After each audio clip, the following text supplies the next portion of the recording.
Hello tout le monde, c'est Trina. Alors déjà, bonne année à tous. Vraiment, je vous souhaite tout le meilleur qu'on peut souhaiter, que ce soit la santé, parce que c'est vraiment primordial, l'amour, l'argent, bref, vraiment tout le bonheur possible. Je suis partie dans ma famille pendant les fêtes, donc j'ai pas trop eu le temps de vous répondre, mais promis, je répondrai à tous vos messages. Vraiment, j'y tiens beaucoup.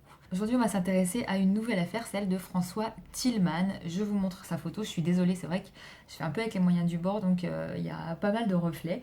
Mais bon, on le voit, c'est l'essentiel. Donc il a disparu dans la nuit du 10 au 11 décembre 2010, à l'âge de 28 ans, entre 2 heures et 3 heures du matin à Ivry-sur-Seine, donc dans le Val-de-Marne, pour ceux qui ne connaissent pas. Donc ce soir-là, il était parti à une fête, en fait, avec trois de ses amis, dans un entrepôt qui est situé à l'adresse 1315 rue Jean Jaurès, à Ivry. Donc j'ai fait des recherches. À cette adresse, il y a bien un entrepôt qui s'appelle Leikir Studio, mais cet entrepôt-là, il a ouvert qu'en 2012. Donc à cette époque-là, je ne sais pas le nom que portait cet entrepôt, mais c'est vraiment à titre d'indication pour que vous le sachiez. Donc en fait, c'était une soirée Facebook et François voulait y aller pour fêter son master en art plastique qu'il venait juste d'obtenir. En fait, je vous explique. François, à la base, il est originaire du Luxembourg, de Beringen exactement. J'espère là aussi que je prononce bien. Donc, il a décroché son master à l'université Paris 8 et il était venu à Paris 2 jours plus tôt pour récupérer son diplôme parce qu'en fait, il en avait besoin pour une proposition d'emploi à Berlin. Donc avec ses amis, il décide d'aller à cette fête dans cet entrepôt, mais comme en fait juste avant ils sont passés acheter des bouteilles d'alcool et puis qu'ils avaient un petit peu consommé, mais en fait on leur a refusé l'entrée. Donc ils se sont un petit peu éloignés jusqu'au rond-point Gambetta qui est toujours situé à Ivry-sur-Seine, qui est très proche en fait de l'entrepôt où il y avait cette fameuse fête Facebook. Ils ont appelé un premier taxi qui a refusé de les prendre étant donné qu'ils avaient des bouteilles d'alcool sur eux. Ils ont appelé un deuxième taxi du coup et là les amis de François sont montés mais pas lui, selon leur témoignage bien évidemment. En fait, il n'aurait pas voulu rentrer dans cet état chez les parents de sa petite amie chez qui il était hébergé à Puteaux. Il a été aperçu une dernière fois vers 4 heures du matin en train de frapper à la porte d'un inconnu, boulevard Paul Vaillant Couturier, donc toujours à Ivry-sur-Seine. Le témoin a affirmé que François a été blessé au côté droit du visage et que la branche droite de ses lunettes était cassée. Alors, je vous remontre sa photo parce que c'est important et je vous donne sa description physique.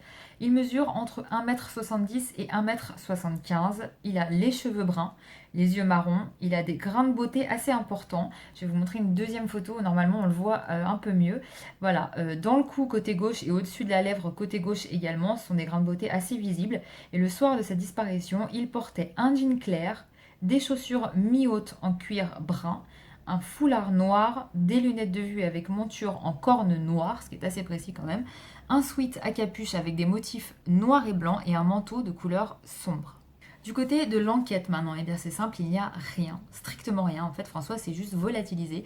Le problème, c'est que quand il est parti à cette soirée, il n'aurait pas pris ses papiers d'identité ni ses effets personnels. Il aurait tout laissé à Puteaux chez la famille de sa petite amie. Et comme il avait ni sa carte bleue ni son téléphone portable, ben en fait, les enquêteurs n'ont eu aucun moyen de le tracer via des bornes téléphoniques ou des retraits bancaires.